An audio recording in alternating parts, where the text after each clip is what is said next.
గడిచిన కాలం అంతా యేసయ్య మనల్ని అద్భుతంగా కాపాడి అద్భుతంగా ఆశీర్వాదకరంగా నడిపించారు. అందుకు దేవునికి మహిమ కలుగును గాక. దేవుడు మా ప్రయాణాలంతట్లో తోడుగా ఉన్నారు. ఉదయం తమిళనాడులో ఉంటే, మధ్యాహ్నం కర్ణాటకలో ఉంటే, సాయంత్రం తెలంగాణలో ఉంటే, రాత్రి తెల్లవారుజామున ఆంధ్రప్రదేశ్లో ఉన్నాం. 24 గంటలు తిరిగి రాకముందే 4 రాష్ట్రాలు తిరిగి మరలా మీ మధ్యలో నిలుచుటకు ప్రభువు అయిన యేసయ్య క్షేమముగా మమ్మల్ని తీసుకుని వచ్చి మీ మధ్యలో నిలవబెట్టారు. దేవునికే మహిమ కలుగును గాక. Praise the lord. గొప్ప గొప్ప దైవజనులు తిరిగి సేవ చేస్తున్నప్పుడు వాళ్ళు ఎలా తిరిగారా అనుకున్నాం, కానీ ఇప్పుడు అర్థమైంది దేవుని ఆత్మ వాళ్ళని ఎత్తుకొని మోసుకొని నడిపిస్తూ ఉండేది. అలాగే మా ప్రయాణం అంతట్లో తోడుగుండి ఆరోగ్యం క్షేమం ఇచ్చి ఆశీర్వాదకరంగా ప్రభుని నడిపించారు. దేవుడు అద్భుతంగా కాపాడారు. మీ అందరి ప్రార్థన బట్టి మరొకసారి నేను దేవునికి కృతజ్ఞతలు తెలియజేస్తున్నా. దేవునికే మహిమ కలుగును గాక. బైబిల్ ఒక్క వాక్యాన్ని మీకు జ్ఞాపకం చేస్తాను. పరిశుద్ధ గ్రంథమైన బైబిల్లో నుండి కొరింథీయులకు రాసిన మొదటి పత్రిక 2వ పత్రిక 13వ అధ్యాయం 11వ వాక్యాన్ని చదువుకుందాం. కొరింథీ పత్రిక 13వ అధ్యాయం 11వ వాక్యాన్ని చదువుకుందాం. సహోదరులారా, తుదకు సహోదరులారా సంతోషించండి, సంపూర్ణులైండుడి, ఆదరణ కలిగి ఉండుడి, ఏక మనస్సు గలవారై ఉండుడి, సమాధానము గలవారై ఉండుడి. ఇక్కడ మనం ఆ ప్రేమ సమాధానములకు కర్త అయిన దేవుడు మీ అందరికీ తోడైండును గాక. దేవుడు మనకు తోడై ఉండాలంటే ఇవన్నీ పాటించాలి. ఇక్కడ మనం ధ్యానించే మాట ఏంటంటే, సహోదరులారా ఏక మనస్సు గలవారై ఉండుడి, సమాధానమునకు కర్త అయిన దేవుడు మీ అందరికీ తోడై ఉండునుగాక.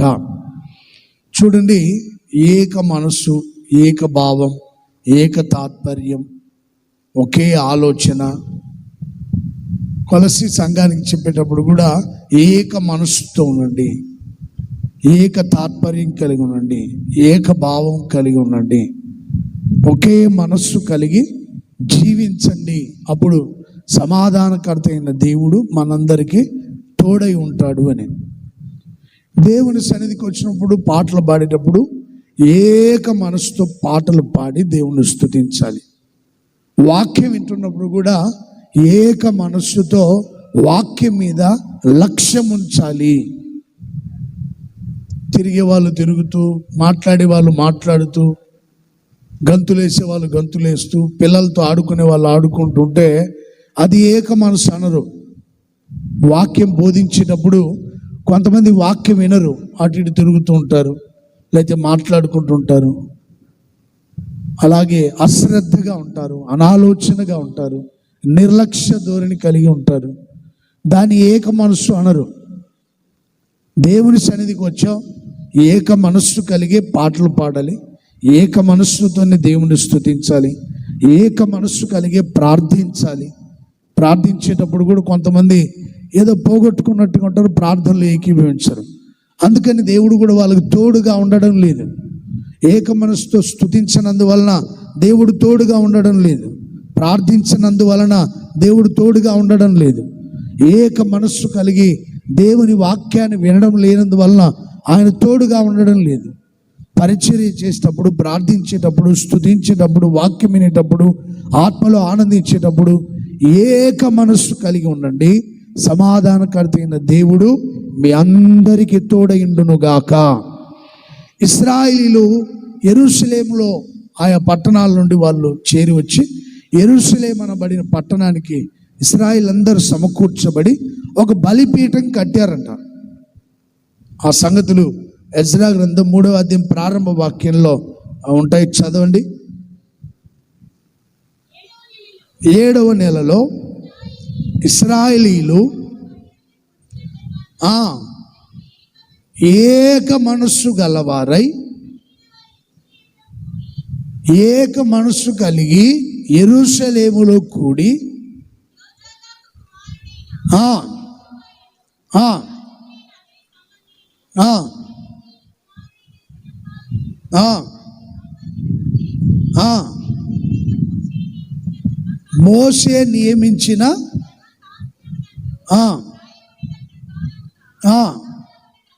దహన బలులు అర్పించుటకై ఇశ్రాయేలు దేవునికి దేవుని బలిపీఠమును కట్టిరి. ఏక మనసు గలవారై యెరూషలేములో సమకూర్చబడి మోషే నియమించిన ప్రకారముగా ధర్మశాస్త్రంలో ఉన్న సంగతుల ప్రకారం రాయబడినట్టుగా దహన బలులు అర్పించుటకు ఒక బలిపీఠమును కట్టారు. బలిపీఠం ఎందుకు కట్టారంటే బలి అర్పించినప్పుడు అక్కడ దైవ ప్రత్యక్షత, దైవ వాక్కు, లేకపోతే దేవుని దర్శనం, దైవ ప్రత్యక్షత అక్కడ ప్రత్యక్షమవుతూ ఉంది. బలిపీఠం కట్టేది ఏంటంటే దైవ ప్రత్యక్షత కొరకు. చూడండి ప్రియ సహోదరులారా, ఏక మనసు కలిగి యెరూషలేములో కూడుకొని ఒక బలిపీఠం కట్టి వాళ్ళు దేవునికి బలులు అర్పిస్తూ వచ్చారు. దేవుడు దాన్ని ఆఘ్రానించి సంతోషించేదానికి. చూడండి, ఇశ్రాయేలు అందరూ సమకూర్చబడి ఒకే ఆలోచన, దేవునికి బలిపీఠం కట్టాలని నిర్ణయించుకున్నారు. యాజకులు నిర్ణయించుకున్నారు. వారితో కలిసి దేవుని ప్రజలు సహకారంగా ఉన్నారు. దేవునికి బలి అర్పించినప్పుడు దేవుణ్ణి స్తుతించారు, ఆరాధించారు, ఆయన ఘనపరిచారు. వాళ్ళు యెరూషలేములో కూడి ధర్మశాస్త్రాన్ని ధ్యానించారనే మాట కూడా 8వ అధ్యాయం, నెహెమ్యా గ్రంథం 8వ అధ్యాయం మొదటి 3 వాక్యాలు రాయబడి ఉంటుంది. చదవండి. నెహెమ్యా గ్రంథం 8వ అధ్యాయం ప్రారంభ 3 వాక్యాలు.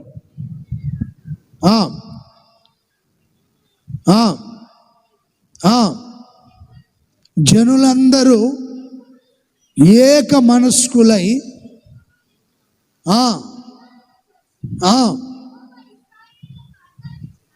యెహోవా ఇశ్రాయేలుకు ఆజ్ఞాపించిన మోషే ధర్మశాస్త్ర గ్రంథమును తెమ్మని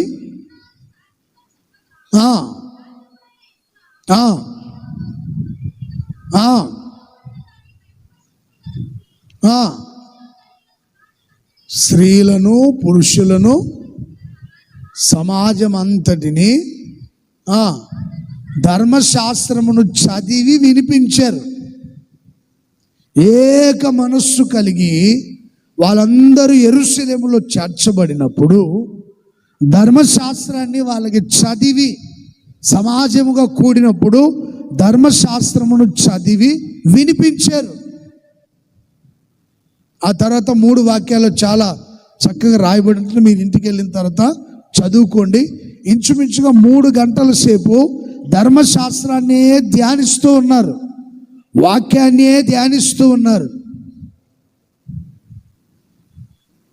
మనం 1 గంట సేపు దేవుని వాక్యాన్ని ధ్యానించాలంటే కొంతమందికి ఒక అరగంటలో అయిపోతే బాగుంటుంది కదా, ఒక 10 నిమిషాల్లో వాక్యం చెప్పేస్తే బాగుంటుంది కదా, ఒక 20 నిమిషాల్లో ముగిస్తే బాగుంటుంది కదా అనుకుంటారు. ఇంచుమించుగా 3 గంటల సేపు, ఎంతసేపు అండి? ఇంచుమించుగా 3 గంటల సేపు ధర్మశాస్త్రంలో ఉన్న సంగతుల్ని యాజకులు బోధిస్తూ ఉంటే ఏక మనస్సుతో విన్నారంట. చప్పట్లు కొడదామా గట్టిగా? ఒకే మనస్సుతో విన్నారు. ఫిలిప్పు బోధించేటప్పుడు కూడా ఏక మనసుతో వాక్యాన్ని విన్నప్పుడు అనేకులను పట్టిన దురాత్మలు విడిచిపోయే, రోగాల నుండి ప్రజలు విడుదల పొందారు, పట్టణమంతా మిగుల సంతోషించుననే మాట అపోస్తల కార్యములు 8వ అధ్యాయంలో ఉంటుంది. తర్వాత మీరు ఇంటికి వెళ్ళిన తర్వాత చదువుకోండి. ఏక మనస్సుతో లక్ష్యం ఉంచారు. సేవకులు వాక్యం చెప్పేటప్పుడు నిర్లక్ష్యంగా ఉండలేదు. అందరూ ఏక మనసుతో వాక్యం మీద లక్ష్యం ఉంచినప్పుడు రోగాల నుండి విడుదల పొందారు, బలహీనతల నుండి విడుదల పొందారు, దురాత్మల నుండి, అపవిత్రాత్మల నుండి విడుదల పొందారు. పట్టణంలో ఉన్న దుఃఖం తొలగిపోయి సంతోషం కలిగింది. మీ కుటుంబాల్లో సంతోషం, సమాధానం, ఆరోగ్యం, ఆశీర్వాదం, ఆనందం కావాలంటే ఏక మనస్సుతో ధర్మశాస్త్రంలో సంగతులు విని ధ్యానించి దేవుణ్ణి స్తుతించాలి. ప్రైజ్ ద లార్డ్, హల్లెలూయా. కీర్తనకారుడైన దావీదు కీర్తన రాసినప్పుడు, నీవిచ్చిన ధర్మశాస్త్రం నాకు ఎంతో మేలు. దేవా, నీవు ఇశ్రాయేలుకు ఒక ధర్మశాస్త్రం ఇచ్చావు, అది నేను ధ్యానించాను, అది నేను విన్నాను, దాని గురించి చదివాను, ధ్యానించాను, అది నాకు మేలుగా ఎంచబడింది. Praise the Lord. 119వ కీర్తన 72వ వాక్యంలో విషయాలు ఉంటాయి. వేల కొలది వెండి బంగారు నాణ్యముల కంటే నీవిచ్చిన ధర్మశాస్త్రమే నాకు మేలు. వెండి బంగారు నాణ్యముల కంటే కూడా నీ వాక్యం, నీ ధర్మశాస్త్రం నాకు మేలు.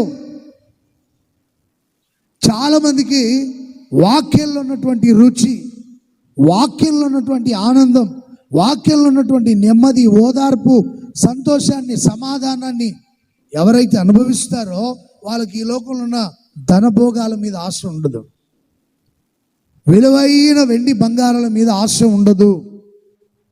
నీ ఇచ్చిన ధర్మశాస్త్రమే నాకు మేలయ్యా అంటాడు.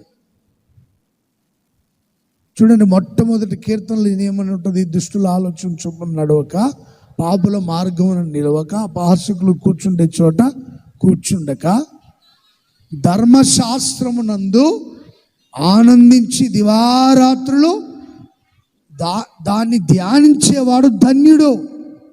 వాడెప్పుడు నీటి కాలువల యోరన నాటబడి ఆకు వాడక తన కాలమందు ఫలమిచ్చు చెట్టు వలె ఉంటాడు. వాడు చేసినదంతా సఫలమవుతుంది. చప్పలు కొడదాం గట్టిగా. మనకు కావాల్సింది వెండి బంగారాలు కాదు, మన ఆత్మీయ జీవితాలు ఫలభరితంగా ఉండడమే కావాలి. వెండి బంగారాలు కాదు. మనం చేసే ప్రతి పని అది సఫలమవ్వాలి. మనం చేస్తున్న పనులు అవి విఫలం కాకూడదు, సఫలమవ్వాలి. వెండి బంగారాలు దేనికి ప్రయోజనం? అలంకరించుకునే దానికి, ఏదో వెండి బంగారాలని చూయించుకునే దానికి. వాటిని సంపాదించిన వాళ్ళు కూడా నెమ్మది ఉండదు. ఏ దొంగలు వస్తారో, ఎవరు కొట్టేస్తారో అని భయంతోనే ఉంటారు. ధర్మశాస్త్రాన్ని ధ్యానించండి, అది నీకు మేలు. ఏంటి మేలు? నీ జీవితాన్ని ఫలింపజేస్తుంది, ఆత్మ ఫలములతో నింపుతుంది. ధర్మశాస్త్రం, వాక్యం. ధర్మశాస్త్రం అంటే దేవుని మాటలు, దేవుని కట్టడలు, దేవుని ఉపదేశాలు, దేవుని నుండి వచ్చినటువంటి ప్రత్యేకమైనటువంటి వాక్కులు. అది మనల్ని ఫలభరితంగా మారుస్తుంది.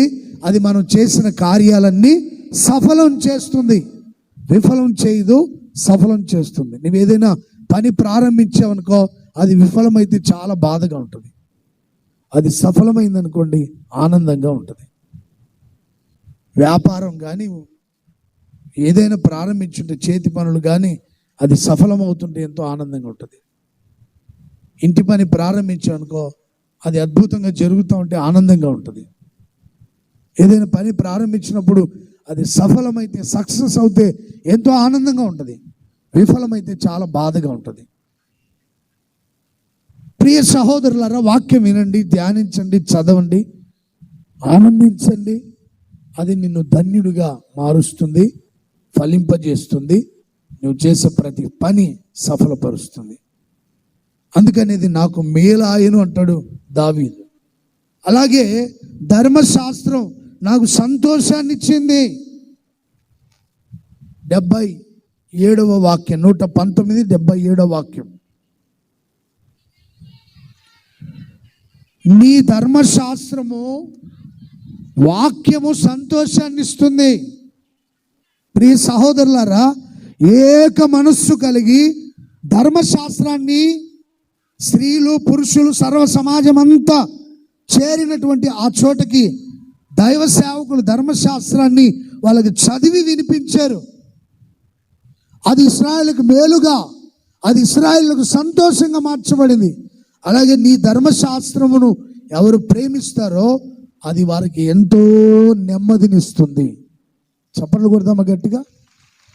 కొట్టండి గట్టిగా చప్పట్లు. ధర్మశాస్త్రము మనకు మేలుగా ఉంటుంది. ధర్మశాస్త్రం మనకు సంతోషాన్ని ఇస్తుంది. ధర్మశాస్త్రం మనకు నెమ్మదినిస్తుంది. ఏక మనస్సుతో యెరూషలేములో చేర్చబడిన ఇశ్రాయేలీయులు వాక్యం విన్నారు. నిర్లక్ష్యం లేదు అక్కడ, అనాలోచన లేదు అక్కడ, పరిహాసాలు లేవు, నవ్వులు లేవు, అక్కడ పోట్లాటలు లేవు, గొడవలు లేవు, తగాదాలు లేవు, హెచ్చు తగ్గులు లేవు, భిన్నాభిప్రాయాలు లేవు. వాక్యం వినేటప్పుడు అందరూ సమానంగా, అందరూ ఒకే మనస్సుతో వాక్యం దేవుడే వాక్యం అని గ్రహింపుతో అందరూ వాక్యం విన్నారు. మీరు దేవుని సన్నిధికి వచ్చారు, చక్కగా దేవుని మాటలు వినండి, అది మీకు మేలుగా ఎంచబడునుగాక. ఏక మనసుతో వాక్యం వినండి, అది మీ హృదయాల్ని సంతోషింపచేయునుగాక. ఏక మనసుతో వాక్యం వినండి, అది మీకు నెమ్మది కలుగ చేయునుగాక. హల్లెలూయా, హల్లెలూయా. చూడండి ప్రియ సహోదరులారా, అనవసరమైన విషయాల మీద ఏక మనసు కలిగి ఉంటారు కొంతమంది. యేసు ప్రభు ఒకసారి ఒక విషయాన్ని బోధించాడు. ఒక వ్యక్తి గొప్ప విందు చేయించినప్పుడు ధనవంతులే ఆ విందుకు వచ్చారనుకోండి, వాళ్ళు కూడా ఒక విందు చేయించి మిమ్మల్ని ఆ విందుకు పిలుస్తారు. మీరు ఎలా భోజనం పెట్టారో వాళ్ళు భోజనం పెడతారు, మీరు ఎలా కానుకలు ఇచ్చారో వాళ్ళు కానుకలు ఇస్తారు, అంతటి సరిపోతుంది. మీరు విందు చేయించినప్పుడు నిరుపేదల్ని పిలిచి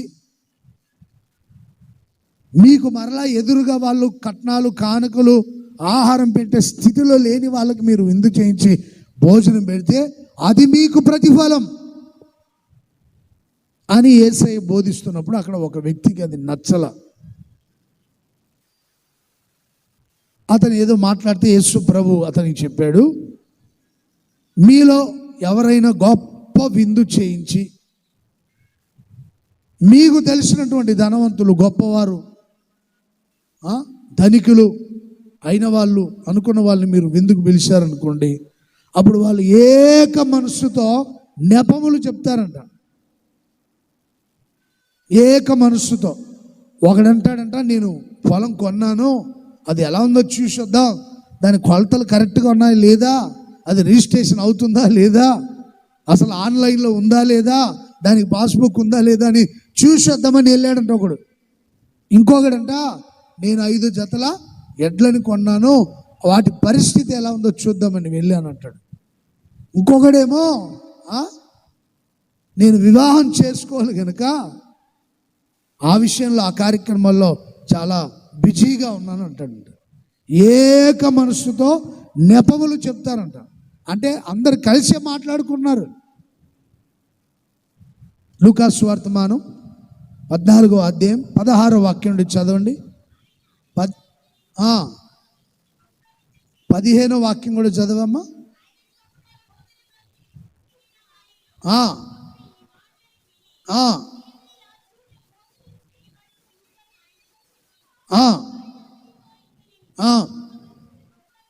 ఒక మనుషుడు గొప్ప విందు చేయించి పిలిచెను, విందు సిద్ధమైనది రండి అని చెప్పాను. పిలువబడిన తన దాసుని పంపెను. వారందరూ ఏక మనస్సుతో నెపములు చెప్పసాగిరి. నేను పొలం కొనిన్నాను, అవశ్యముగా వెళ్ళి చూసి రావాలి. మరి ఒకడు, కొని ఉన్నాను, పరీక్షింపు వెళ్ళుచున్నాను, నన్ను క్షమింపమనెను.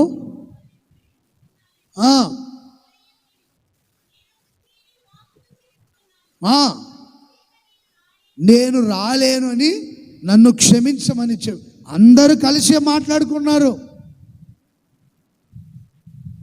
చూడండి, నేపాలు చెప్పేదానికి అందరు కలిసే మాట్లాడుకున్నారు. సాకులు చెప్పేదానికి అందరు కలిసే మాట్లాడుకున్నారు. చెడ్డ వార్తలు చెప్పేదానికి 10 గోత్రాల వాళ్ళు కలిసే మాట్లాడుకున్నారు.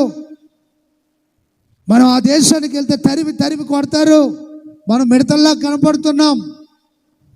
వాళ్ళు గొప్ప సైన్యం, వాళ్ళు బలవంతులు, వాళ్ళు పరాక్రమం గల వాళ్ళు. ఆ దేశానికి వెళ్తే మనల్ని కొట్టి చంపేస్తారని 10 గోత్రాల వాళ్ళు ఏక మనసుతో చెడ్డ సమాచారాన్ని చెప్పేదానికి ఏక మనసుతో కలిసి మాట్లాడుకున్నారు. 2 గోత్రాల వాళ్ళకి విరోధ భావం కలిగి మాట్లాడుకున్నారు. ప్రియ సహోదరులారా, చెడ్డ విషయాల మీద ఏక మనసు కలిగి ఉంటున్నారా? మంచి విషయాల మీద ఏక మనసు కలిగి ఉంటున్నారా? ఏంటి బ్రదరు దేవుని సన్నిధికి రాలేదంటే ఊరికేనే అంటాడు ఒక ఆయన. ఇంకొక ఆయన పని ఉండే అన్న, ఇంకా రాలేదు, నేను రాలేకపోయాను, వేరే పని పడింది నాకు. మా బంధువులది వివాహం జరుగుతుంటే అక్కడికి వెళ్ళానన్నా, ఇక్కడికి వెళ్ళానని చెప్తుంటారు. ఏక మనస్సుతో నెపములు చెప్పేవాళ్ళు చాలామంది ఉన్నారు. ఏంటి దేవుని సన్నిధికి రాలేదంటే ఏదో పని చెప్తుంటారు, ఏదో కారణం చెప్తుంటారు. పరిచర్యకు రాలేదంటే ఏదో కారణం చెప్తారు. ప్రార్థనకు రాలేదంటే ఏదో కారణం చెప్తారు. అది ఏక మనస్సుతోనే అందరు కలిసి కట్టుగానే మాట్లాడుకుంటారు, మంచి విషయాలు కాదు.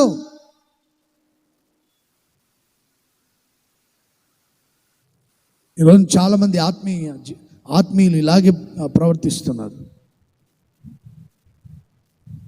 2 పిల్లలు స్కూల్కి లేట్గా వెళ్ళారంట. 2 మాట్లాడుకున్నట్టు, టీచర్ గారు అడిగితే బస్సు పంచర్ అయింది అని చెప్పాలి అని. 2 ఒకే మనసుతో 2 మాట్లాడుకున్నారు. రే, టీచర్ గారు మనం అడిగితే బస్సు పంచర్ అయిందని చెప్తాం. టీచర్ లేట్గా వచ్చిన తర్వాత టీచర్ వాళ్ళని పిలిచి అడిగారు, రేయ్ ఏంట్రా లేట్ అయింది, ట్రైన్కి రావడం తెలీదా మీకు, ఏమైందిరా మీకు అంటే 2 బస్సు పంచర్ అయింది అన్నారట. ఓహో అలాగని సరే నువ్వు అక్కడ నిలబడని వీడిని కొంచెం అంత దూరం పంపించి నువ్వు ఒక్కడే ఇక్కడ ఉండమన్నాడు. పిలిచి బస్సు పంచర్ అయిందా, నిజమేనా? నిజమేనండి. ముందు టైరా వెనక టైరా అని అడిగానట ఆ టీచరు. ఈడేమనుకున్నాడు, సడన్గా ముందు టైర్ అని చెప్పేశాడు. ఈనాడు పంపించి టీచర్ తెలుగులోడు కదండి, ఈయన రమ్మన్నాడంట. నిజంగా చెప్పారు బస్సు పంచరింది, ముందు టైర్ వెనక టైర్ అని అడిగాడంట. వాడేం చెప్పాడు, గట్టిగా చెప్పండి, వాడేం చెప్పాడు? అయ్యా చెప్పండి, ఏంటి అలా ఉన్నారు చెప్పండి. ఈయన పిలిస్తే ఈడేమన్నాడు, వెనక టైర్ అన్నాడు. ఆయనకు అర్థమైపోయింది ఇది అబద్ధము అని. కలిసే మాట్లాడుకుంటారు కొన్ని విషయాలు, కానీ పరలోకమందున గురువు దగ్గర మీరు ఏది దాచలేరు. మీరు అనుకుంటున్నారు సాకులు చెప్తే సరిపోయిద్ది అని, నాకు చెప్తే సరిపోయిద్దేమో, కానీ పరలోకమందున దేవుని దగ్గర చెప్పారనుకోండి, ఆయనకి సమస్తము తెలుసు. రే యాపిల్ ఫేర్ తగలబెట్టింది ఎవర్రా అని అడిగితే ఒక్కడు కరెక్ట్గా చెప్పడు, ఎందుకంటే వాళ్ళందరూ చెడ్డ సమాచారం సాకులు చెప్పేదాన్ని కలిసే మాట్లాడుకొని ఉంటారు. నేను తక్కువ అన్నా ఒక్కొక్కరిని పిలిచి అడిగితే అప్పుడు తెలిసింది ఎవరు గాలి చేసింది, యాపిల్ ఫేర్ ఎవరు తగలబెట్టింది. అడిగిన వెంటనే సమాధానం చెప్తే సరిపోయింది కదా. మిక్సర్ తగలబెట్టింది ఎవరంటే చెప్పరు, అందరు కలిసి చెప్పొద్దు అన్న, కరెక్ట్గా చెప్పకూడదు, ఎవరు ఎలా తగలబడిందో మాకు తెలియదని చెప్దాం. కానీ దేవుని దగ్గర దాస్తారండి ఏదైనా, ఏది దాచలేరు. అడిగిన వెంటనే కరెక్ట్గా సమాధానం చెప్పాలి. అరే నువ్వేమో ఎడ్లను చూసేదానికి వెళ్ళానని చెప్పు, నువ్వేమో పొలం చూసేదానికి వెళ్ళానని చెప్పు, నువ్వేమో కొత్తగా పెళ్లి చేసుకున్నానయ్యా, మరి నా కుటుంబ విషయం ఆలోచించాలి కదా అని అలా చెప్పుకోనని అందరు కలిసే సాకులు చెప్పేదాన్ని కలిసే మాట్లాడుకున్నారు. ఇట్లాంటి విషయాల్లో ఏక మనసు ఉంటుంది, కానీ వాక్యం చదివి ధ్యానించే విషయాల్లో ఏక మనసు లేదు. దేవుడు ఎలా తోడైంటాడు? ఆశీర్వదించు ఆశీర్వదించు ఆశీర్వదించు, ప్రభువా నన్ను దీవించు అని గొంతు కోసిన మేకర్సినట్టు అరిస్తే సరిపోయిందండి. ఏక మనస్సు లేని నీకు దేవుడు తోడు ఎలా ఉంటాడు? ప్రార్థించే విషయాల మీద ఏక మనసు లేదు కదా, స్తుతించే విషయంలో ఏక మనసు లేదు కదా, భిన్న అభిప్రాయాలు. ఒక ఆయన అవునంటే ఇంకొక ఆయన కాదంటాడు, ఇంకొక ఆయన కాదంటే ఇంకొక ఆయన అవునంటాడు. ఒక ఆయన ఇలా చేద్దామంటే నీకు తెలియదు అంటాడు, ఈయనేమో ఇలా చేద్దామంటే ఆయన నీకు తెలియదు అంటాడు. దేవుడు ఎలా తోడై ఉంటాడు, దేవుడు ఎలా ఆశీర్వదిస్తాడు, దేవుడు ఎలా దీవిస్తాడు. భిన్నాభిప్రాయాలు ఉండకూడదు. సర్వశక్తి కలిగిన దేవుడు సంఘ బిడ్డలందరికీ ఏక మనస్సు దయచేయునుగాక, ఏక ఆత్మతో నింపునుగాక, ఏక తాత్పర్యాన్ని దయచేయునుగాక. కుటుంబంలో మీకు ఏవైనా భిన్నాభిప్రాయాలు ఉంటే కూర్చొని కలిసి మాట్లాడుకొని ఒకే మనసుతో ముందుకు సాగండి, ఒకే ఆలోచనతో ముందుకు సాగండి. ఆ కుటుంబాలకు దేవుడు తోడై ఉంటాడు. ఆ కుటుంబాలు స్వర్గసీమలుగా ఉంటాయి. నువ్వెంతంటే నువ్వెంత, నీకేం తెలుసు అంటే నీకేం తెలుసు అని గొడవలు పడొద్దు. దేవుడు నిన్ను విడిచిపోతాడు, దూరం అయిపోతాడు. దేవుడు విడిచిపోయిన సంగతి కూడా తెలియట్లేదు కొంతమందికి. శాంసన్కి జుట్టు కత్తిరించారు, నువ్వు ప్రతిష్ఠితంగా ఉండు, జుట్టు కత్తిరించుకోవద్దు, అలాగే ప్రతిష్ఠిత కలిగి ఉండు, నీ తల మీద క్షౌరం చేయకూడదు, మంగళ కత్తి వేయకూడదు, నువ్వు ప్రతిష్ఠంగానే ఉండు, దేవునికి ప్రతిష్ఠితంగానే ఉండు అని చెప్తే చాలా కాలం ఉన్నాడు. ఒక రోజున ఒక స్త్రీ అతని జుట్టు కత్తిరించేసింది. అభిషేకం పోయింది, శత్రువులు మీదకు వచ్చారు, లేచాడు, జూలు విదిలిస్తూ ఉన్నాడు. జుట్టు ఉందనుకొని జూలు అలా విదిలిస్తే జుట్టు కత్తిరించబడింది. శత్రువులు పట్టుకున్నారు, తీసుకెళ్ళారు. కళ్ళల్లో ఎర్రగా ఇనప సువ్వలు కాల్చి కళ్ళ మీద పొడిస్తే గుడ్డెడిపోయాడు. కన్నులను ఊడదీశారు, తిరగల దగ్గర తీసుకెళ్ళారు. తిరగల విశ్రమ దాన్ని దగ్గర తీసుకెళ్ళి తిరగల విసిరేటట్లుగా బందీ గృహంలో తిరగలి విసురుతూ ఉన్నాడు. గుడ్డేడైపోయాడు. అభిషేకం పోయింది, ఉందనుకుంటున్నాడు. ఇంకా అభిషేకం ఉందని లేచి విరజిమ్ముతున్నాడు. ఎప్పుడో పోయింది అభిషేకం. దేవుడు ఎడబాసాడు, దేవుడు విడిచిపోయాడు. చాలా మందికి దేవుడు తోడై ఉన్నాడు అనుకుంటున్నారు. భిన్నాభిప్రాయాలు ఎవడిలో ఉంటే వానికి దేవుడు దూరం అయిపోతాడు, ఎడబాస్తాడు. దేవుడు వాళ్ళకి తోడుగా ఉండడు. నువ్వెంత అంటే నువ్వెంత, నువ్వు ఇలా చేస్తే నేను ఇలా చేయలేనా, నా బలం ఏంటో నా పరాక్రమం ఏంటో చూపిస్తానని నువ్వు ఒక్కడ విర్రవిగావనుకో, దేవుడే విడిచిపోతాడు. గుర్తుపెట్టుకోండి. ఇంకా దేవుడు తోడై ఉన్నాడని లేచి విరజిమ్ముతున్నావేమో, ఎడబాస్తాడు దేవుడు. ఏక మనసు లేకపోతే, చెప్పిన దాని మీద మనసు ఉంచకపోతే దేవుడే దూరం అయిపోతాడు. నువ్వెంత గింజుకున్నా, ఎంత మోకరించినా, ఎంత ప్రార్థన చేసినా దేవుడు నీ ప్రార్థన వినడన్న సంగతి వాస్తవం. అందుకని ఏక మనసు కలిగే మీరు దేవుణ్ణి స్తుతించండి, ప్రార్థించండి. వాక్యం మీద లక్ష్యం ఉంచి మనసు నిలిపి వాక్యం వినండి. అప్పుడు దేవుడు మీ అందరికీ తోడై ఉండునుగాక. ఎహెజ్కేలు గ్రంథం 11వ అధ్యాయం 19వ వాక్యాన్ని చదువుతారా?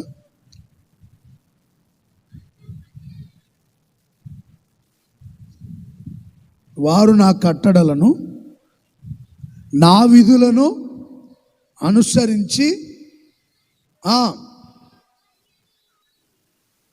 రాతి గుండెను తొలగించి మాంసపు గుండెనిచ్చి వారికి ఏక మనస్సును కలుగజేసి వారి యందు నూతనమైన ఆత్మను పుట్టిస్తాను.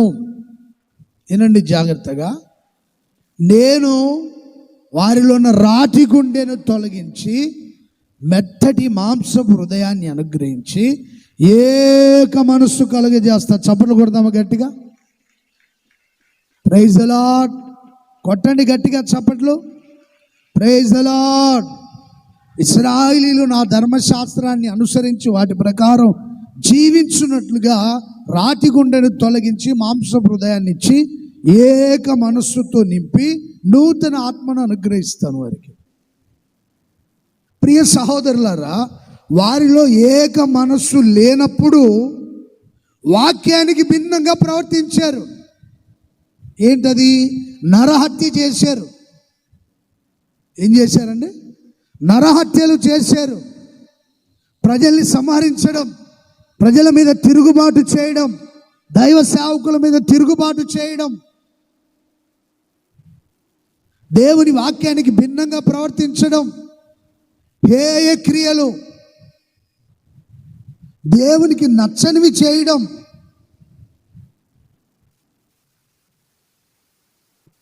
మనుషులు చేసిన వాటికి నమస్కరించడం,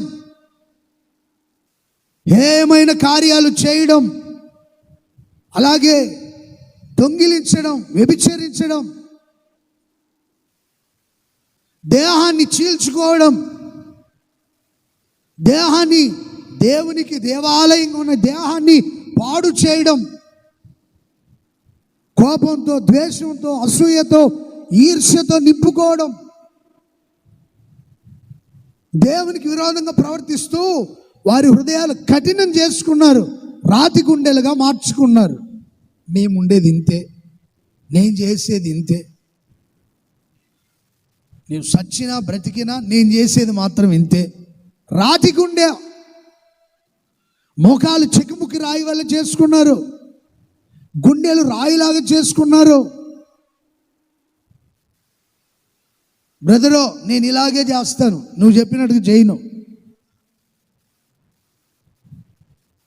నేను ఇలాగే జీవిస్తా, నేను ఇలాగే ఉంటా, నేను ఇలాగే మాట్లాడతా, ఇలాగే ప్రవర్తిస్తా. నువ్వు ఎవరు చెప్పుకుంటావు చెప్పుకోపో. మరలా ఇవన్నీ ఎందుకండి? సైతాన్ మాటలైతే ఇవన్నీ. నువ్వు సైతానువా లేకపోతే దేవుని మనిషివా? సైతాను బిడ్డవు, ఎవడు చెప్పుకుంటావు చెప్పుకోపో. ఏంటివి ఈ మాటలు? ఎక్కడ నుండి వస్తాయి నాకు అర్థం కాదు కొంతమందికి. రాతి గుండెలో చర్చికి వస్తున్నారు, చర్చిలోనే ఉంటారు, ఆత్మీయంగానే ఉంటారు, కొంతమంది సేవే చేస్తుంటారు, కఠినాత్మలు, హేయ క్రియలు చేస్తుంటారు దేవుని సన్నిధిలో. విగ్రహారాధన, హేయ క్రియలు చేయడం, నరహత్యలు చేయడం, అబద్ధ సాక్ష్యాలు చెప్పడం, ఇవన్నీ దేవునికి ఇష్టము కానివి. ఎంతమంది వాక్యాన్ని బోధించిన వారి గుండెలు రాతి గుండెలుగానే మార్చబడుతుంటాయి. నా ప్రభువైన యేసయ్య ప్రతి ఒక్కరి రాతి గుండెల్ని మాంస హృదయాలుగా మార్చునుగాక, ఏక మనస్సు దయచేయునుగాక. క్రైస్తవులందరికీ ఏక మనస్సు దయచేయునుగాక, దైవ సేవకులందరికీ ఏక మనస్సు దయచేయునుగాక, ఆత్మీయులందరికీ ఏక మనస్సు దయచేయునుగాక. గట్టిగా చెప్పండి, హల్లెలూయా, హల్లెలూయా, హల్లెలూయా. దేవుని ప్రజలందరికీ ఏక మనస్సునిచ్చిన యేసయ్యకి గట్టిగా స్తోత్రం చెప్దామా? గట్టిగా గట్టిగా చెప్పండి. రాతి గుండెను తొలగించి మాంస హృదయాన్ని ఇచ్చిన యేసయ్యకు చప్పట్లు కొడుతూ స్తోత్రం చెప్పండి. నూతన ఆత్మను పుట్టించిన యేసయ్యకి చప్పట్లు కొడుతూ స్తోత్రం అని చెప్పండి. స్తోత్రం చెప్పండి, స్తోత్రం చెప్పండి.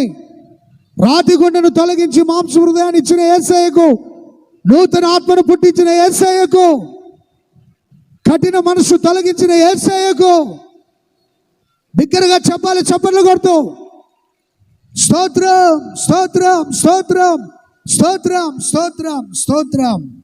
హల్లెలూయా, హల్లెలూయా.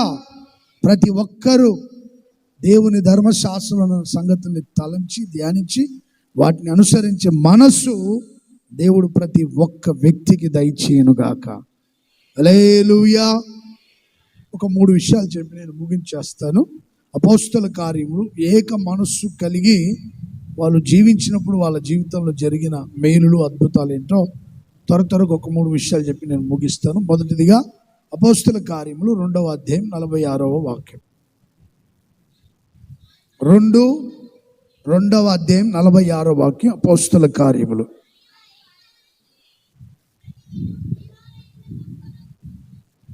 వారు ఏక మనస్సుతో ప్రతిదినము దేవాలయములో కూడుకొనిరి.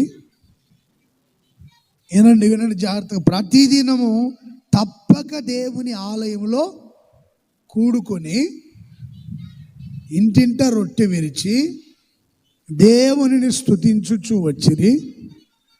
ప్రజలందరి దయ పొందారు. గట్టిగా చప్పట్లు కొట్టండి ఒకసారి. అపోస్తులందరూ తప్పక దేవాలయంలో కూడి ఇంటింట రొట్టె విరిచి స్తుతించుచు వచ్చారు. ప్రజలందరూ దయ పొందారు. సంఘాలు నానాటికి వృద్ధి చెందాయి. అనేకులు రక్షింపబడినప్పుడు వారిని చేర్చుకున్నారు సంఘములో. అంటే సంఘాలు లెక్కకు విస్తరించాయి. అంటే ప్రతిరోజు ఏక మనస్సుతో తప్పక దేవాలయంలో కూడి ప్రార్థించడం, స్తుతించడం. ఇంటింట రొట్టె విరవడం అంటే ప్రతి ఇంటిలో వాక్యాన్ని బోధించడం, స్తుతి కోడికలు, సువార్త కోడికలు, కృతజ్ఞత కోడికలు, పుట్టినరోజు కోడికలు. యేసన్న గారు ఒక ఊరు వెళ్తే భోజనం పెడితే తినలేదంట. ఏంటి యేసన్న గారు భోజనం చేయరు మీరంటే, నేను ఏదైనా వాక్యం చెప్తే నా పని చేస్తే అప్పుడు నేను పని చేశాను కనుక భోజనానికి అర్హుణ్ణి. నేను వాక్యమే చెప్పలేదు, భోజనం ఎలా తింటాను? అందుకని మీరు, మీ బంధువులు, మీ గ్రామస్తులందరూ కూర్చోండి, కాసేపు వాక్యం చెప్తానని. ఏది మైక్ షెట్ లేదు, ఏమీ లేదు. సడన్గా వెళ్ళారు యేసన్న గారు, అన్నీ వాక్యం చెప్పారు. అప్పుడు భోజనం పెడితే తిన్నారు యేసన్న గారు. తరచుగా ఆ గ్రామానికి వెళ్ళినప్పుడల్లా యేసన్న గారు వచ్చారు రండి అని చెప్పి కూర్చుంటే యేసన్న గారు వాక్యం చెప్పి భోజనం చేసుకొని వచ్చేవాళ్ళు. ఇంకా వాళ్ళు ఏం చేశారు, యేసన్న గారు మీరు ఖాళీగా ఉంటే మా ఊరు అంటే, ఊరికి ఎందుకురా మీ ఊరికి? ఎవరిదైనా పుట్టినరోజా? చెప్పండి వస్తాను. ఎవరైనా ఇల్లు కట్టుకున్నారా? వస్తాను చెప్పండి. ఎవరైనా 10వ తరగతి పాస్ అయ్యారా? చెప్పండి, కూటం పెడతాను, వాక్యం చెప్తాను.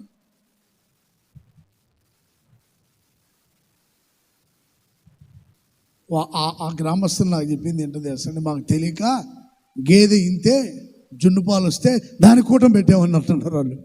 జున్ను పాల కూటం అంటది. వాళ్ళు కొత్తలో ఇంచుమించుగా 40 ఏళ్ళ క్రితం సంగతి చెప్తున్నా.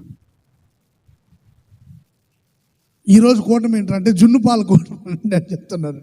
ఒరే పిచ్చోళ్ళారా, ఏదైనా పుట్టినరోజు సందర్భాలు, ఇల్లు కట్టుకునే సందర్భాలు, లేకపోతే ఎవరైనా చనిపోయిన జ్ఞాపకార్థం, ఇట్లాంటి సందర్భం చెప్పండి వస్తాను, ప్రార్థన కూటం పెడతానంటే మాకు తెలవదులేండి, ఈసారి మీకు విషయం చెప్తానులేండి. యేసన్న గారు ఆయన చనిపోయే సంవత్సరం వరకు కూడా ప్రతి సంవత్సరం ఆ ఊరికి వెళ్ళి సువార్త సభలు ఏర్పాటు చేసి వాక్యం చెప్పేవాళ్ళండి యేసన్న గారు. చనిపోయేంత వరకు కూడా ప్రతి సంవత్సరం ఆ ఊరు వెళ్ళాడు ఆయన. చిన్న పల్లెటూరు, ఆ ఊరు ప్రక్కన పెద్ద పట్టణం ఉంటుంది. ఆ ఊరిలో మీటింగ్ పెట్టాడు. ఎందుకంటే ఆ ఊరిలో ఆ చిన్న గ్రామ ప్రజలు నన్ను, నా కష్టకాలంలో నన్ను ఆదరించారు, నా అవసరాలు తీర్చారు. గుడార్ల పండుగ అందరూ బయలుదేరి వాళ్ళకి వాళ్ళ పొలాల్లో పండిన ఆ పంట ఆహార ధాన్యం అంతా తీసుకుని వెళ్ళేవాళ్ళంట. ప్రతి సంవత్సరం కూటాలు పెట్టి వాక్యం చెప్పేవాళ్ళు. ఒకసారి సడన్గా యేసన్న గారు ముందు వాళ్ళు అడిగారు, యానివర్సరీ మీటింగ్ పెట్టుకుంటా ఉన్నా, చర్చి కట్టి సంవత్సరం అయింది కదా అంటే, నేను వేరే దేశం వెళ్తున్నా, సింగపూర్, వచ్చేసరికి ఆలస్యం అయింది, కుదరదులే అని చెప్పి, కుదిరితే వస్తానులే నేను, లేకపోతే రాలేనని చెప్తే వాళ్ళు కూడా సరే యేసన్న గారు వస్తే కూటం పెడదాంలే, లేకపోతే లేదనుకున్నారు. యేసన్న గారు ఇంచుమించు 10 రోజులు వేరే దేశంలో కూటాలు అయితే వెళ్ళి సడన్గా 4 గంటలకు వచ్చారు ఆయన. ఉదయాన్నే మెడ్రాస్లో దిగి ట్రైన్ ఎక్కి 4 గంటలకు వచ్చారు గుంటూరు. నేను అక్కడ సేవ చేస్తున్నాను. ఫోన్ చేశారు యేసన్న గారు. హలో, నేను రా యేసన్న అన్నాడు. అన్నా చెప్పండి అన్న, రేపు పలానా ఊరిలో వాళ్ళు కూటం అడిగారు, నేను వస్తాను, సాయంత్రం వాక్యం చెప్తానండి. అన్న అనౌన్స్మెంట్ లేదు, మరి పాంప్లెట్ లేవు, వాల్ పోస్టర్లు లేవు, ఏం లేవు అంటే ఏం అక్కర్లేదు, ఇప్పుడు నువ్వు ఉన్న పలంగా అందరికి ఫోన్లు చేసి చెప్పి ఏసన్న గారు వస్తున్నారు, వాళ్ళ ఊర్లో కూటమి పెడుతున్నారని. ఆ ఊర్లో వాళ్ళకు కూడా చెప్పి చర్చి పైన ఒక 4 గొట్టాలు కట్టించి అనౌన్స్మెంట్ చేయి అన్నాడు. అంతే. 4:30-5 గంటలకు ఫోన్ చేసి ఏసన్న గారే ల్యాండ్ ఫోన్ అప్పుడు నేనే మాట్లాడింది. ఫోన్ చేసి నేను వస్తున్నా ఆ ఊరికి, ఈరోజు వాక్యం చెప్తాను చెప్పారు.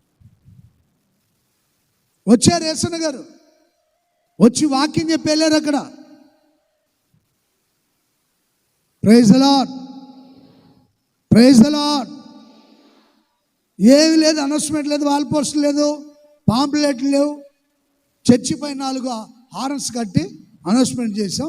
చర్చి నిండా జనం వచ్చారు. చక్కగా దేవుని స్తుతించి పాటలు పాడి వాక్యం చెప్పేసి వెళ్ళారు ఏసన్న గారు. Praise the Lord. ఇంటింట రొట్టె విరవడం, కృతజ్ఞత కూటాలు లేవు, సువార్త కూటాలు లేవు, స్తుతి కూడికలు లేవు, కనీసం ఉపవాస ప్రార్థన. అయ్యా మా బంధువులు మేమందరం కూడుకుంటున్నాం, మీరు వచ్చి చిన్న ప్రార్థన చేసి వాక్యం చెప్పాలని, ఇవి లేవు. ఏక మనస్సుతో తప్పక దేవాలయంలో కూడుకొని ఇంటింటికి వెళ్ళి రొట్టె విరిచి వాక్యం చెప్పి స్తుతించారు. తప్పక దేవుని సన్నిధికి వచ్చేవాళ్ళు వచ్చి అక్కడ దేవుని స్తుతించడం, ప్రార్థించడం, వాక్య ధ్యానం. అందుకని ప్రజల దయ పొందారు. Praise the lord. దేవుని దయ పొందారు, ప్రజల దయ పొందారు. వాళ్ళు ఇంటింట రొట్టె విరిచినప్పుడు అనేకులు వాక్యం విన్నారు, సంఘములో చేర్చబడ్డారు, అనేకులు రక్షణ పొందారు. ఊరికైనా రక్షణ ఎలా వస్తుంది?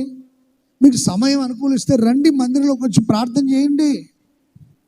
తప్పక ప్రార్థన చేయాలి. మందిరానికి వచ్చి ప్రార్థన అంటేనే కొంతమందికి ముళ్ళ మీద కూర్చున్నట్టుంది ఇప్పుడు సంఘంలో విశ్వాసులకి. రోజు ప్రేయర్ డ్యూటీ ఉంటుంది కదండి, చర్చిలోకి వచ్చి ప్రార్థన చేస్తుంది, ముళ్ళ మీద కూర్చున్నట్టుంది విశ్వాసులకి. ప్రార్థన చేయలేని వాడు పరలోకానికే వెళ్తాడు. రోషన్ తెచ్చుకోండి. ఖచ్చితంగా కూడుకోవాలి దేవుని సన్నిధిలో, ఖచ్చితంగా ప్రార్థించాలి, దేవుని దయ మనుషుల దయ పొందాలి. వ్యవహారాలు చెప్పుకోమంటే చెప్పుకుంటారు, ఊసులు చెప్పుకోమంటే చెప్పుకుంటారు, కానీ ప్రార్థన తగ్గిపోయిందని చెప్పాలి. చాలామంది క్రైస్తవులకి ప్రార్థన తగ్గిపోయింది. ఆదివారం వస్తున్నారు అంతే, శనివారం ప్రార్థన లేదు. సిగ్గుచేటు. బుధవారం ప్రార్థన లేదు, శనివారం ప్రార్థన లేదు. ప్రార్థన అంటే ముళ్ళ మీద కూర్చున్నట్టుంది. సంఘ ప్రార్థన లేదు, సమాజ ప్రార్థన లేదు, కుటుంబ ప్రార్థన లేదు. ఏక మనస్సుతో కలిసి దేవాలయం నుండి ప్రార్థించండి, స్తుతించండి, మనుషుల దయ, దేవుని దయ సంపాదించండి. అనేకులు రక్షణ మార్గంలోనికి నడిపించబడేదానికి ప్రార్థించండి, సంఘములో చేర్చుకోండి. రక్షింపబడిన వారిని వాళ్ళు చేర్చుకున్నారంట. చేర్చుకునేదానికి కూడా ఒళ్ళు బరువు కొంతమందికి. మీ చర్చికి వస్తాం బ్రదర్, దానికి ఆలోచన ఏంటో చెప్పండి అంటే, మా చర్చికి వద్దులేండి, మా చర్చికి ఎందుకండి, అక్కడికి ఎందుకండి మీరు, సరే వస్తారు రండి, ఆ యాప్ సెట్ కింద కూర్చొని వ్యవహారం చెప్పుకుందాం. ఇక్కడ లోపల తీసుకురారు, అక్కడక్కడే వ్యవహారాలు చెప్పుకొని అక్కడ పంపించేస్తాం. ఆయన పలానా ఆయన మేము కొత్తగా తీసుకుని వస్తున్నాం, మా బంధువులు వీళ్ళ కొరకు ప్రార్థన చేయని అని చెప్పేవాళ్ళు తక్కువ.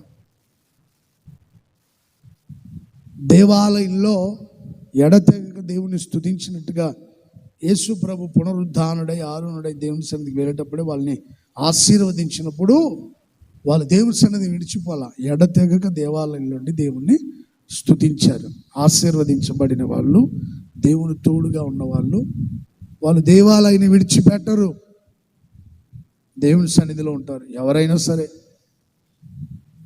దేవుని సన్నిధిలో ఉండి దేవుణ్ణి స్తుతిస్తారు. విశ్వాసులైనా, సేవకులైనా, నేనైనా, మీరైనా, ఎవరైనా మనం ఆశీర్వదించబడితే దేవుని సన్నిధిని విడిచిపెట్టం. దేవాలయంలో ఉండి దేవుణ్ణి స్తుతిస్తాం.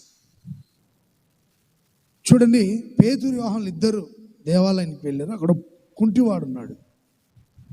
వాడిని గమనించారు ఇద్దరు. ఇదిగో మా వైపు తేరి చూడు, మా ద్వారా ఏదో పొందుకోవాలని ఉన్నావు కదా, మా వైపు సరిగ్గా చూడు, యేసు నామమున ఆజ్ఞాపిస్తున్న లేచి నడవమన్నారు. ఆ కుంటివాడు దిగ్గున లేచి నిలిచి నడిచి గంతులు వేసుకుంటూ సేవకులతో కలిసి దేవుణ్ణి స్తుతించాడు. చప్పట్లు కొడదామా? ఎవరితో కలిసి? సేవకులతో కలిసి. Praise the lord. చెప్పాలి గట్టిగా, గట్టిగా చెప్పాలి. మేము చెప్తానే ఉంటాం, శనివారం ప్రార్థన ఉంటుంది, బుధవారం ప్రార్థన ఉంటుంది, రోజు ప్రార్థన జరిగితే వచ్చి ప్రార్థన చేసుకుంటే కొంతమంది మా సహోదరులు వచ్చి ప్రార్థనలో ఎక్కిపోయిస్తుంటారు. విశ్వాసులు కొంతమంది చక్కగా ప్రార్థన చేస్తారు. మేము బిజీగా అటు ఇటు తిరిగినా వాళ్ళు వచ్చి శనివారం ప్రార్థన చేస్తుంటారు. శుద్ధీకరణ ప్రార్థన కూడా లేదు, తగునాట బలార్థనలు పాల్పొంది వెళ్తుంటారు. అద్భుతాలు జరగాలన్నా, ఆశీర్వాదం పొందాలన్నా, మనుషుల దయ దేవుని దయ సంపాదించాలన్నా ఏక మనస్సుతో దేవాలయంలో ఉండి ప్రార్థించండి, దేవాలయంలో ఉండి దేవుణ్ణి స్తుతించండి. గట్టిగా హల్లెలూయా చెప్పండి. ఒకసారి కుడి చేతిని పైకెత్తి గట్టిగా చెప్పండి. స్వరాలు వినబడట్ల గట్టిగా హల్లెలూయా. ప్రార్థించే మనస్సు ప్రతి ఒక్కరికి దేవుడు దయచేయునుగాక. స్తుతించే మనస్సు ప్రతి ఒక్కరికి దయచేయునుగాక. దేవుని వాక్యం ధ్యానించినట్లుగా మంచి మనస్సు దేవుడు దయచేయునుగాక. ఇంటింట రొట్టె విరుచున్నట్లుగా దేవుడు మార్గాలు ద్వారములు తెరచునుగాక. హల్లెలూయా. ప్రతి ప్రాంతంలో వాక్యం వినిపింపచేయటకు దేవుడు మార్గాలు సరళం చేయునుగాక. వాక్యం విని అనేకులు రక్షణ పొంది సంఘంలో చేర్చబడుదురుగాక. రెండోదిగా న్యాయాధిపతుల గ్రంథం 20వ అధ్యాయం ప్రారంభ వాక్యం. అంతటా ఇశ్రాయేలు అందరూ బయలుదేరి బెయేర్షెబా వరకును వారి సమాజము ఏక మనస్సు కలిగి మిస్పాలో యెహోవా సన్నిధిలో కూడెను. ఇశ్రాయేలు అందరూ ఏక మనస్సు కలిగి మిస్పాలో దేవుని సన్నిధిలో కలిసి ప్రార్థన చేశారు. ఇశ్రాయేలుకి ఏదైనా యుద్ధం జరిగే ముందు దాను మొదలుకొని బెయేర్షెబా వరకు, అంటే వాళ్ళున్న పరిసర ప్రాంతాలు అవి. మనం అంటుంటాం కదా కాశ్మీర్ టు కన్యాకుమారి అని. మేము మన ఆ ప్రాంతానికి వెళ్ళాం. దాని పేరు కన్యాకుమార్. కన్యాకుమార్ అంటే ఎవరు చెప్పండి? కన్యకు పుట్టిన కుమారుడు ఎవరు? యేసయ్య. ఆ ఊరి పేరు కన్యాకుమార్ అనమాట. తోమగారు వీళ్ళందరూ వెళ్ళిన ఆ ప్రాంతాలు అవి. కన్యాకుమార్ దాని పేరు. రాను ఏం చేశారు దాన్ని? అది మన వాళ్ళు చేసే పని. తెలివితే అట్లా ఉంటాయి మన వాళ్ళకి కొంచెం తెలివితే అట్లా ఎక్కువ.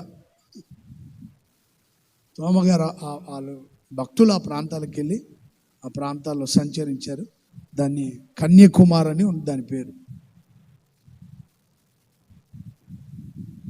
దాన్ని కన్యాకుమారి కింద మార్చేశారన్నమాట. మనం అంటున్నాం కదా కాశ్మీర్ టు, వాళ్ళు కూడా దాను మొదలుకొని బెయేర్షెబా వరకు. చెప్పండి, అందరికీ సమాచారం ప్రకటించి మిస్పాలోకి రండి అందరూ, అక్కడ దేవుని సన్నిధిలో ప్రార్థన చేద్దాం, దేవుని సన్నిధికి వెళ్ళి మన విషయాలన్నీ దైవ సేవకులకి దేవునికి తెలియజేద్దాం, అందరు రండి.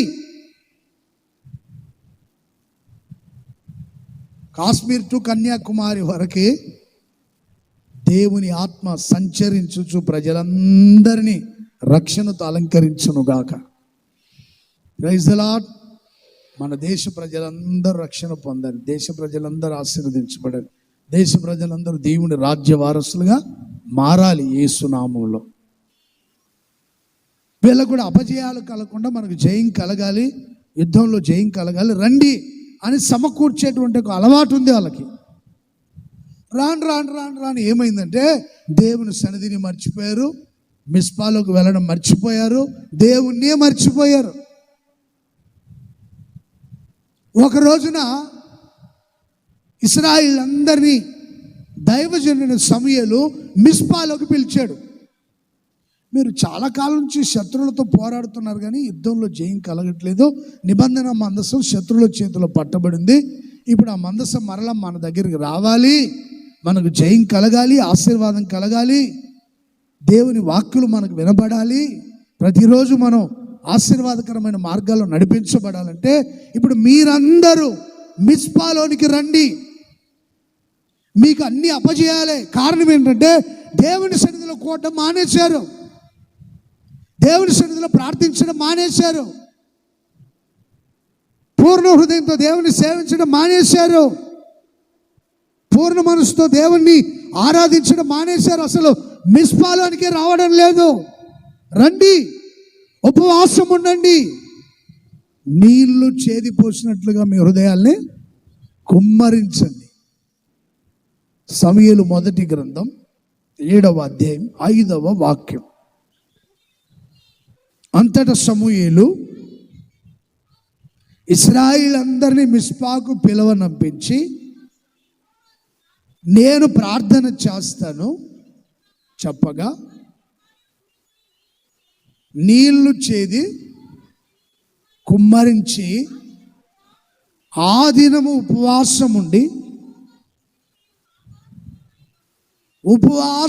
ఒప్పుకున్నారు.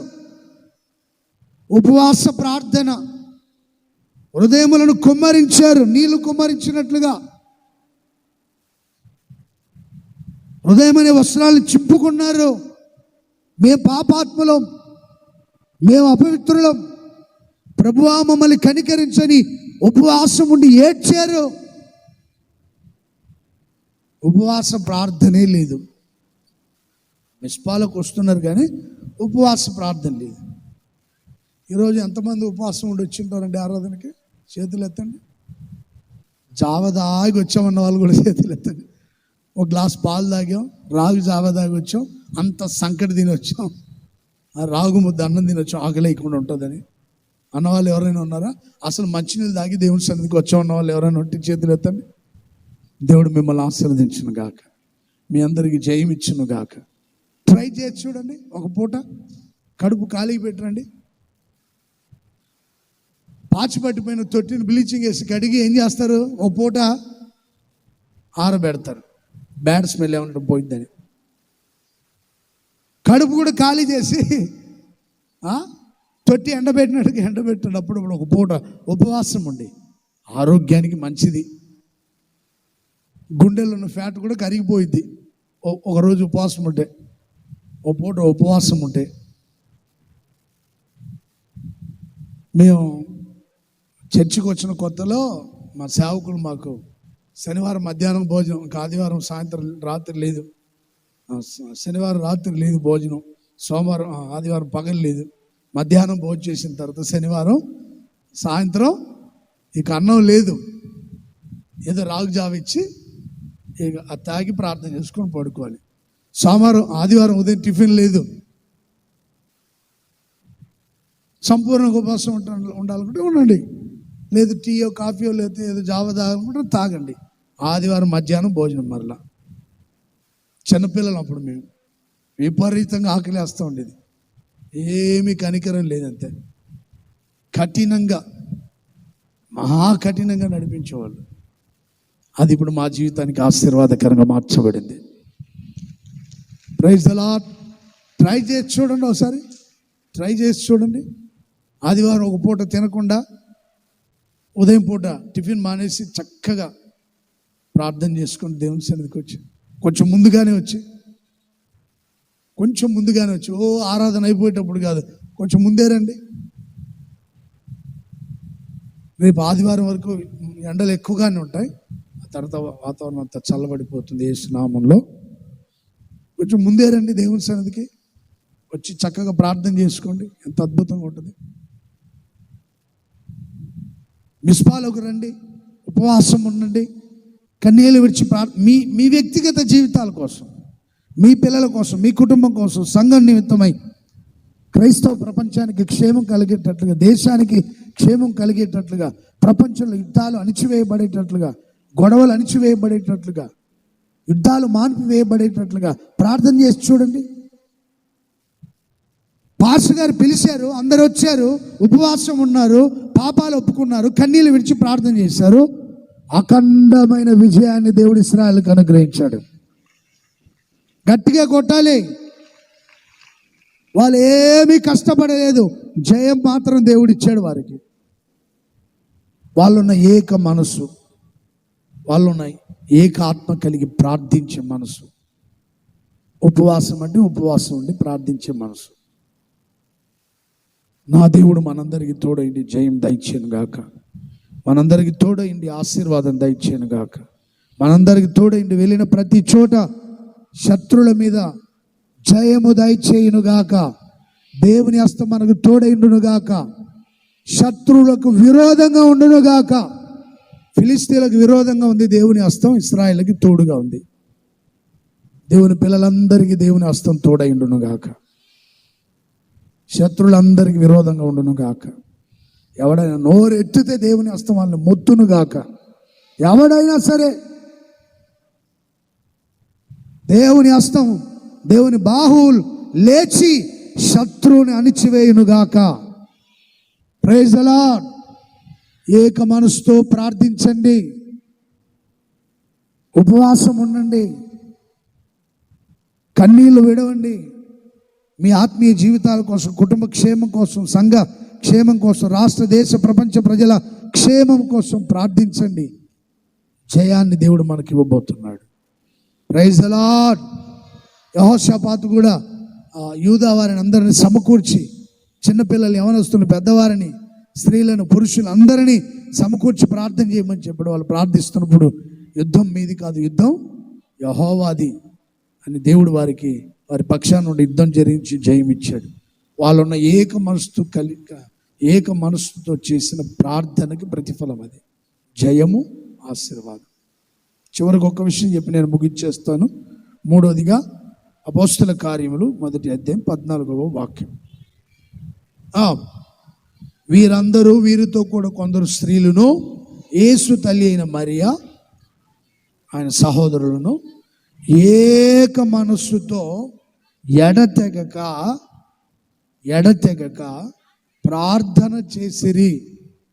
పరిశుద్ధాత్మ కోసం 120 మంది అపోస్తులతో కలిసి అందరూ 120 మంది మేడగదిలో ప్రార్థన చేస్తూ ఉన్నారు. ఎన్ని రోజులు ప్రార్థన చేశారు? 49 రోజులు. Praise the lord. పెంతెకోస్తు పండుగ రోజున బలమైన అభిషేకం వాళ్ళ మీదకి దిగి వచ్చింది. చప్పట్లు కొడదాము గట్టిగా. ఎన్ని రోజులు ప్రార్థన చేశారండి? గట్టిగా ఎన్ని రోజులు ప్రార్థన చేశారు? గట్టిగా చెప్పండి. 49 రోజులు ఉన్నారు ప్రార్థనలో. 120 మంది అపోస్తులతో కలిసి మొత్తం యేసు తల్లి అయిన మరియ వాళ్ళ సహోదరులు అందరూ మేడగదిలో 49 రోజులు ప్రార్థన చేశారు. 50 రోజు పెంతెకోస్తు పండుగ బలమైన అభిషేకం వాళ్ళ మీదకి దిగి వచ్చింది. చప్పట్లు కొడదాం గట్టిగా. గిటారాలు తీసుకొని పాట పాడితే కాదు వచ్చింది. ఏది చెవుల కమ్మలు పెట్టి, చర్చిల్లో ఇప్పుడు జరిగేది, చెవుల కమ్మలు పెట్టి, మొగోళ్ళు చెవుల కమ్మలు పెట్టి, చేతి గాజులు తొడుకొని గిటారాలు ఊగుతా వాయిస్తే కాదు వచ్చింది ఆత్మ. ఆడపిల్లలు ఎంట్రుకలు ఈరబోసుకొని ఎగురుకుంటుంటారే, అట్లాంటి చోట కాదు ఆత్మ దిగి వచ్చింది. ఎగురుతుంటారు చూడండి, రాగాలు తీసి మెలికలు తిప్పి గిటారాలు వాయించుకుంటూ పాట పాడుతుంటారే, అట్లా కాదు వాళ్ళు చేసింది. యేసన్ గారు చెప్పేవాళ్ళు, ఎవరికైనా దురాత్మ పడితే కింద పడి డొల్లాడుతూ ఉంటుందంట. కట్టుకున్న జుట్టంతా ఊడిపోయి వెంట్రుకలంతా వీరపూసుకొని ఉంటారన్నమాట.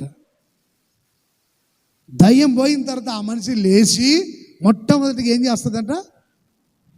జుట్టు, అది దయ్యం పోయిన మనిషి జుట్టు ముడేసుకుంటుందంట మొదటగా. అన్న చెప్పారు మాకు ఓ మీటింగ్లో, జుట్టు ఇరబోసుకుందంటే ఆ మనిషికి దయ్యం పట్టింది అని అర్థం. జుట్టు కట్టిందంటే దయ్యం పోయింది అని అర్థం అని చెప్పారు ఆ రోజు. ఓ మీటింగ్కి వెళ్తే అట్లా ఆడపిల్లలు వాళ్ళు ఎట్లా పడితే అలా తిరుగుతున్నాం మేము. ఆ కూటానికి వెళ్తే అటు వెళ్ళాము, దగ్గరలో ఒక గది ఇస్తే అక్కడ ఎస్ఎన్ గారు ఇక అక్కడ ఎలా పడితే అలా ఉన్నారు. పాటలు పాడమని మైక్ ఇస్తే అన్ని కూని రాగాలన్నమాట.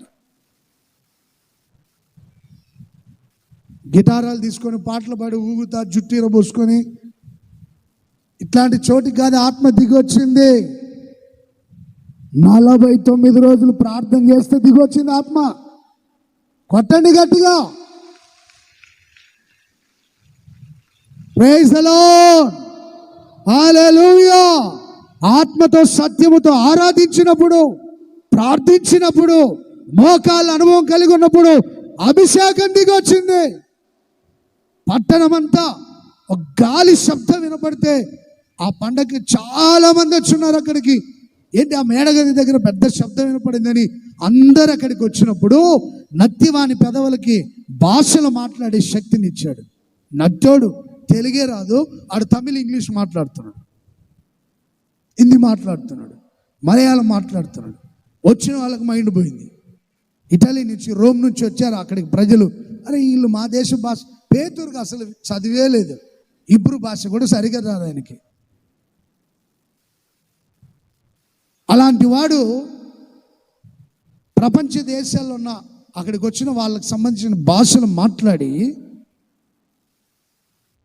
మనుషుల భాష ఉంది, దేవదూతల భాష ఉంది, నానా విధములైన భాషలు ఆయన మాట్లాడుతున్నప్పుడు ఆశ్చర్యపోయారు.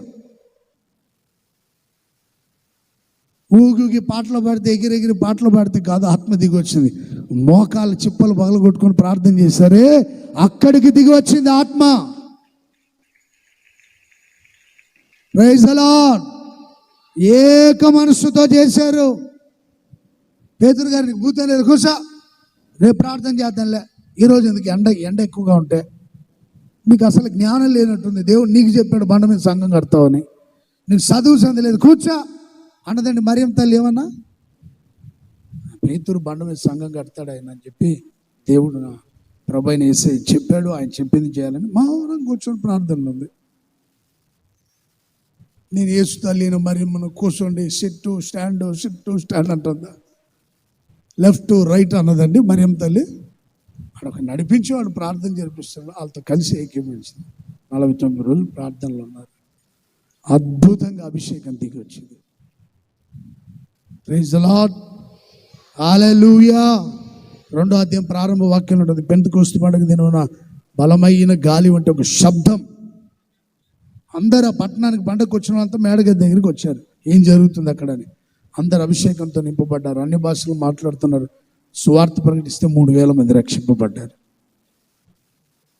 అక్కడ రగిలింది మొదటి ఉజ్జీవం. అక్కడ ప్రారంభమైంది సంఘ సేవ. ఏక మనస్సుతో కలిసి చేసిన ప్రార్థన ద్వారా రగిలింది అభిషేకం. ప్రియ సహోదరులారా, ఏక మనసుతో ప్రార్థన చేయండి, ఏక మనసుతో దేవుని సన్నిధిలో సమకూర్చబడండి, ఏక మనస్సు కలిగి దేవుని స్తుతించండి. సమాధానకర్త అయిన దేవుడు మనందరికి తోడైండును గాక. దేవుడి కొద్ది మాటలు మీ వినికిలో స్థిరపరిచి నెరవేర్చును గాక. అందరు మోకరించిన ప్రార్థన చేసుకుని